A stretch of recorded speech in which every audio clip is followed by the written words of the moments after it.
न गुरोरधिकं तत्त्वं न गुरोरधिकं तपः.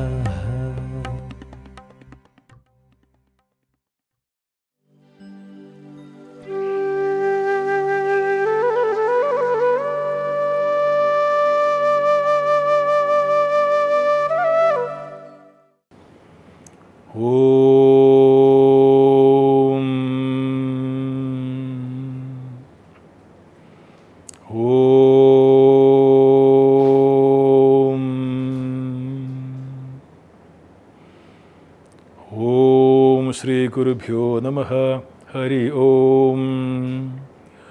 Dhyayamo dhavala vakunthanavatim tejomayim nashtikim nigdhapangavilokinim bhagavatim mandaspita srimukhim valsalyamritavarshinim samudharam sankirtanalapinim shyamangi madhikta suktim amritanandatmikam Om Gum Gurubhyo Namaha, Amriteshwara Namaha, Om Gam Ganapate Namaha, Mahasaraswate Namaha, Om.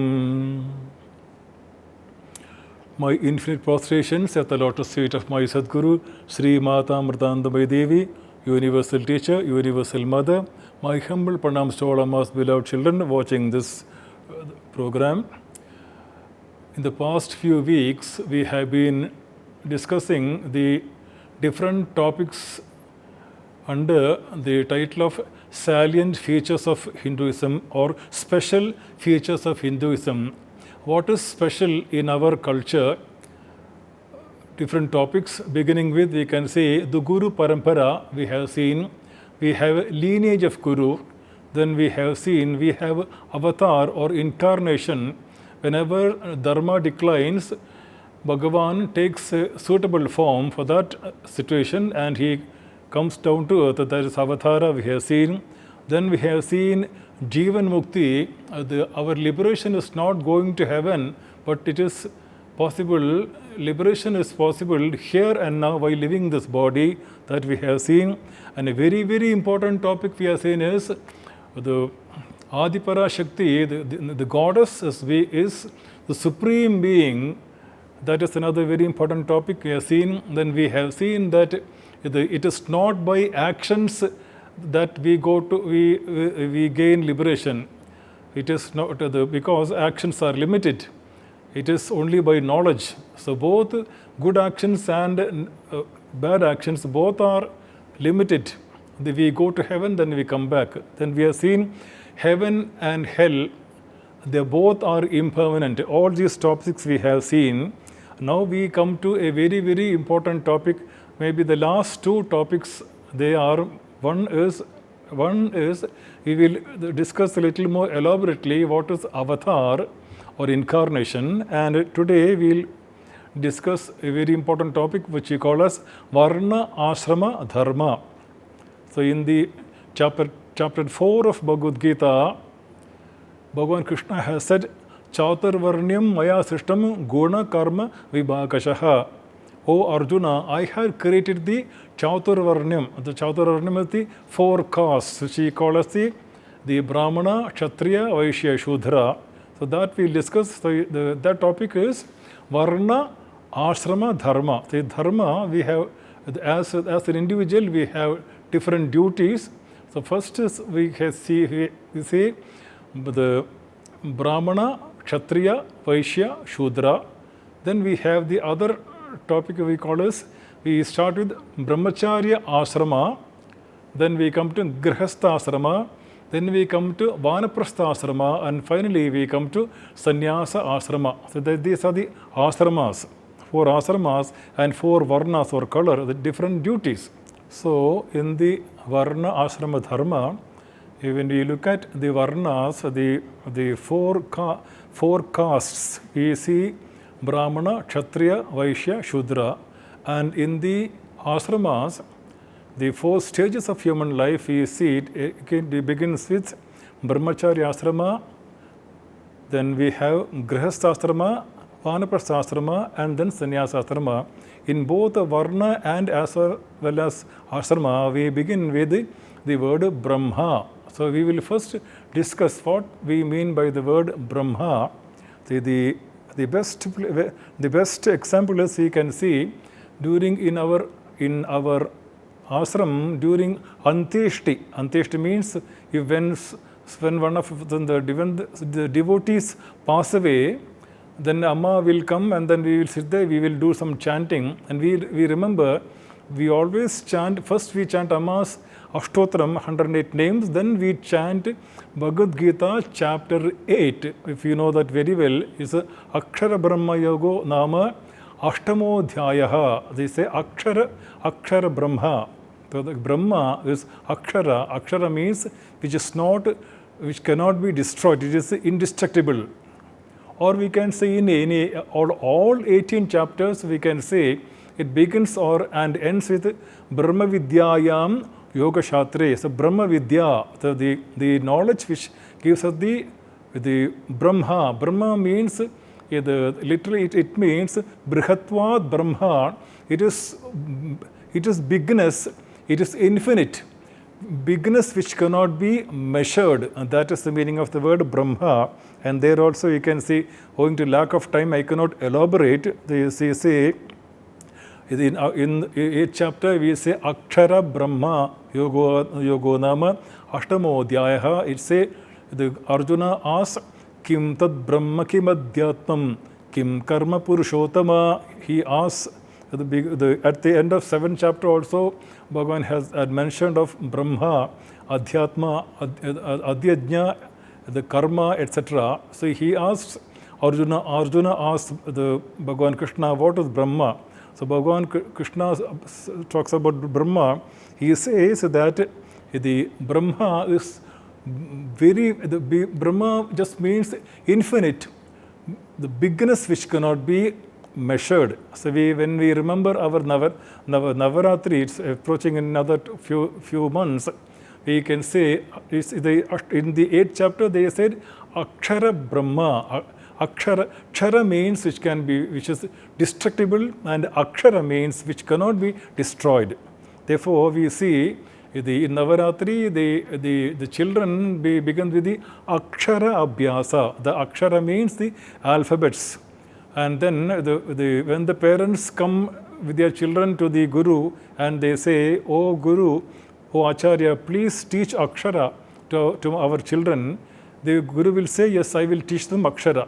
So when the parents say Akshara, they mean the alphabets, the A, B, C, D, E, F, G, etc. Or it can be A, Ka, Ga, Gha, the vowels and the consonants that are called the Aksharas. Whereas in the Guru will tell them, yes, I will give them Akshara Jnanam. The real Akshara is the highest knowledge, the higher than our PhD. We come to the knowledge of the Brahma, that which is in Akshara, which cannot be destroyed, which is always present. That is the very important the topic we have to see now. I can say a few examples of when we talk about especially we talk about the Brahmana, Kshatriya, Vaishya, Shudra, etc. I'll give you just a few examples. You say let us begin with Vyasa. In Vyasa Bhagavan,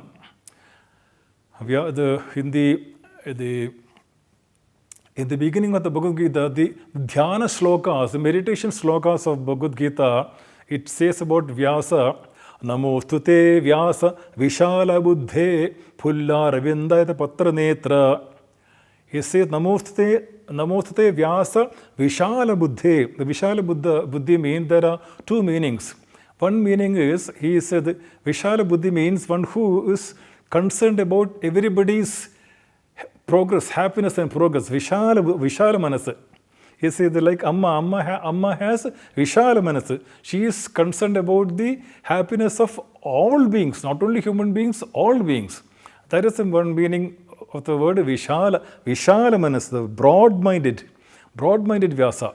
And second meaning of Vishala is you can say the Vishala means which is infinite. Vishala, the infinite nature, both the meanings are there. So we will see what is the scientific reason we will see behind the Brahmanism, what we mean by Brahmana. So you say when we talk about Vyasa, we remember the what do you call it? Swasti prajadi paripalyantam nyayena margena mahimahishaha. Swasti prajabhya paripalyantam nyayena margena mahimahishaha. Go brahmanebhya shubhamastu nityam. So you say, the third line say, the go brahmanebhya shubhamastu nityam. Let the cows and the Brahmins be always protected. Let them be happy. Let them be secure. So why do we say that? Why are we partial to the go brahmanebhya shubhamastu nityam? Why is that the cows and the Brahmins are should be given security and protection?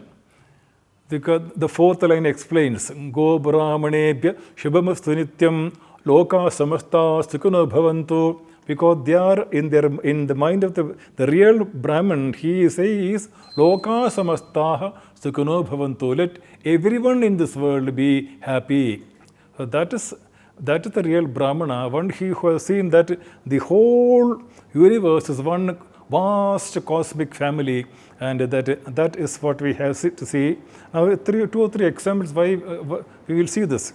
See what we know, something which is called sterile area. So for example, when during our AIMS hospital inauguration 25 years back, we will see they call it police. So they will create a sterile area where the VIPs who fall under the Z category area, they are given a lot of protection, lot of security.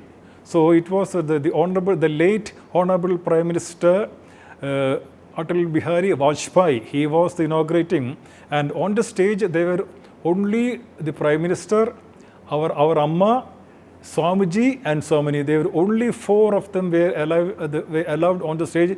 The rest we were all about 50 meters away from the stage. That is called police sterile area. That is for security. I hope you can understand it. For protection and security of the VVIPs who fall under the Z category area, they are given protection, sterile area. You can understand. We are not allowed to go near them. And there were a lot of the CRPF, the AK rifles also facing us. That is one example. Again, we can see in hospitals also, when there are in some areas very, very delicate operations, like the kidney operation, etc. That place should be very, very clean. That is called sterile area. So when we went to see one of Amma's devotees in the hospital, we could see that he was behind the glass. There was a big glass. That was a sterile area. Not even his family members were allowed to go near him, because that is a very, very clean place. If a little dirt can affect him. So he is covered with a mask, and therefore that should be very, very clean area. That is called sterile area. It was protection.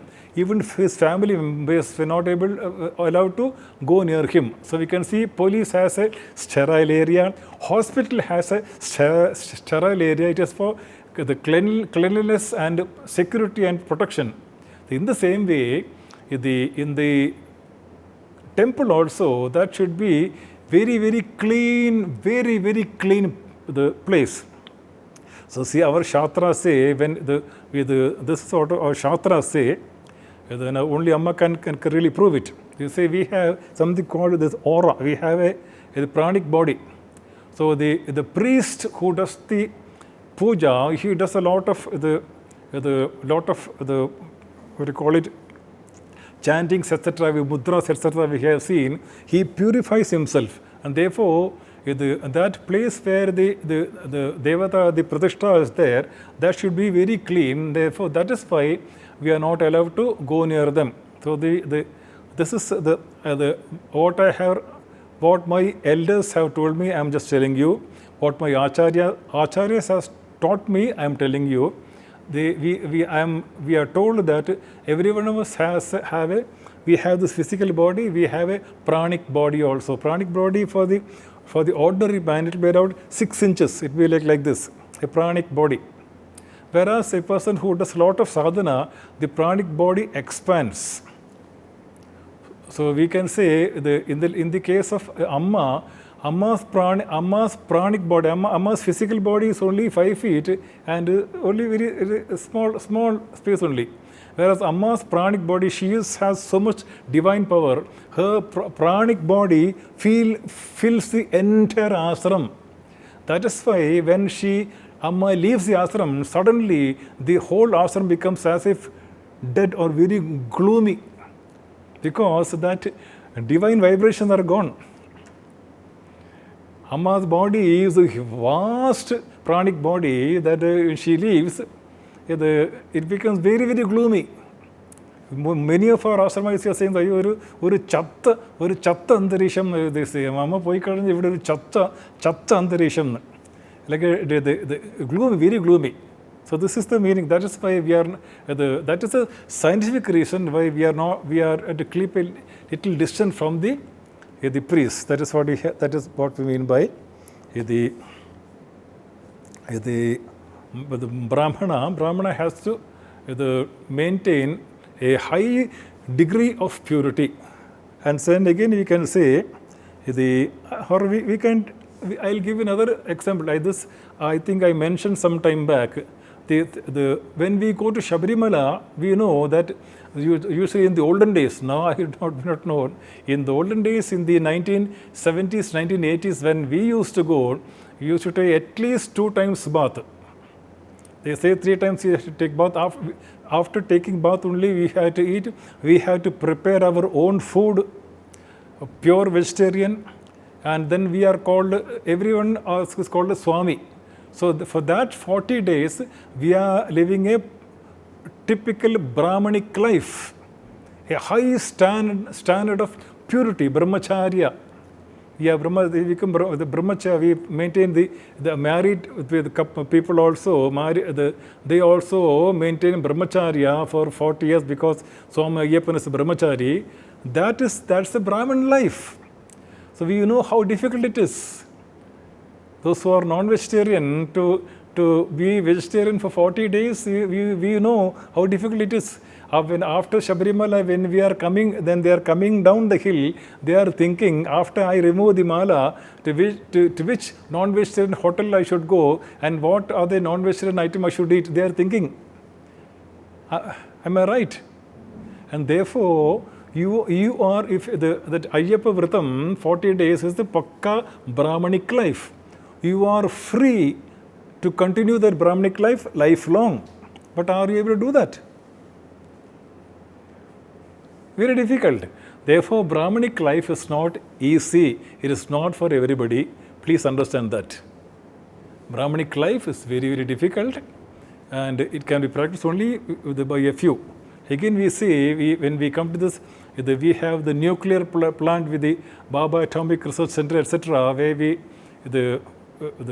in those places we have this the formula of the high sophisticated missiles. The missiles, they have the formula. What is the formula? That formula is known only by, there may be in Baba Atomic Research Center, there is around thousands of scientists, very highly qualified thousands of scientists.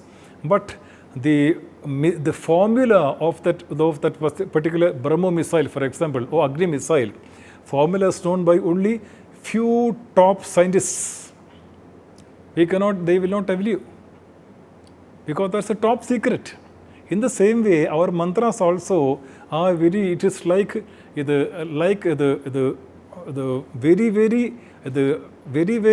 the sophisticated, very powerful sound vibrations which cannot be given to everybody, and therefore mantras are protected. That is what we have to understand. So now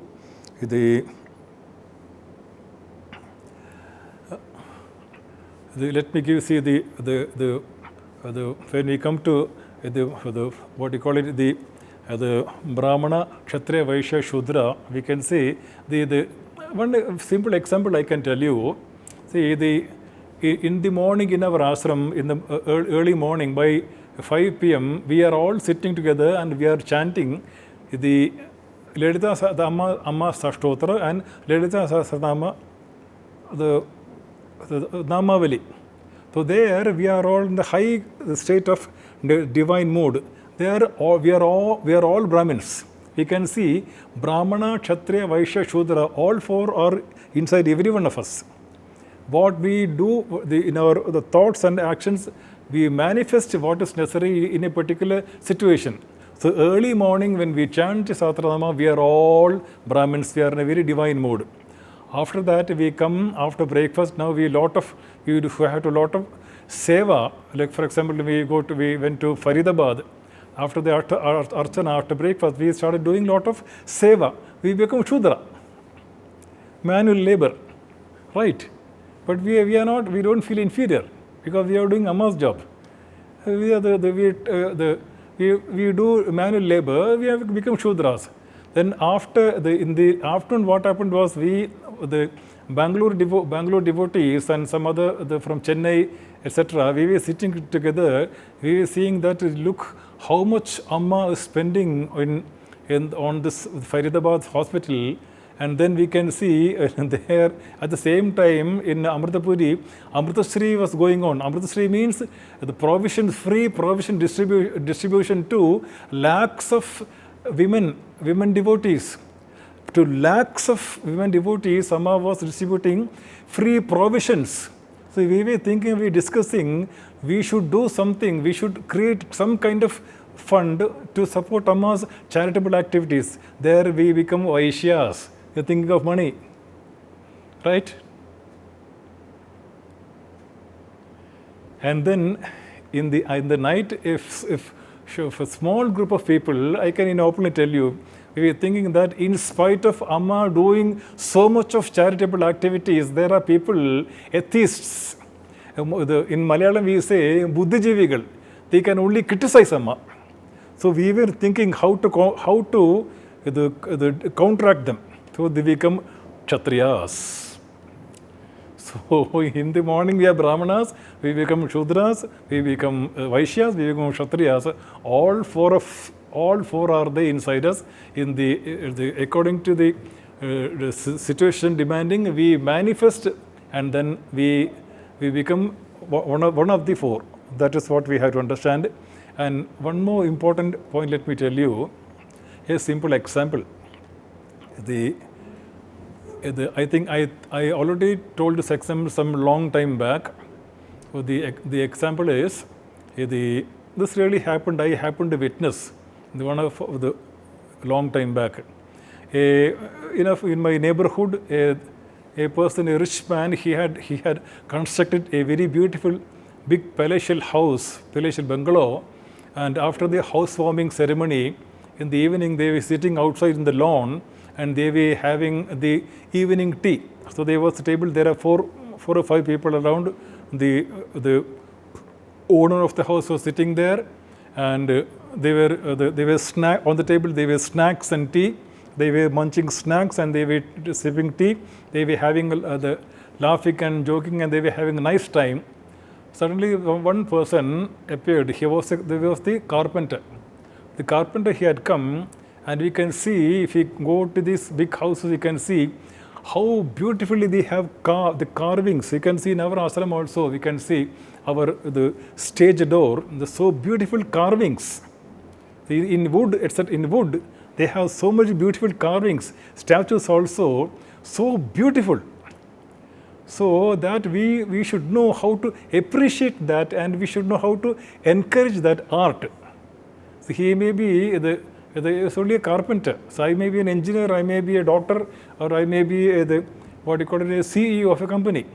But at the same time, we should know how to encourage these people also. So when the carpenter asks and he says, "Sir, I have not received the payment." So the person says, "Okay, so yes, I'm very busy now. So please come after 2 days, okay?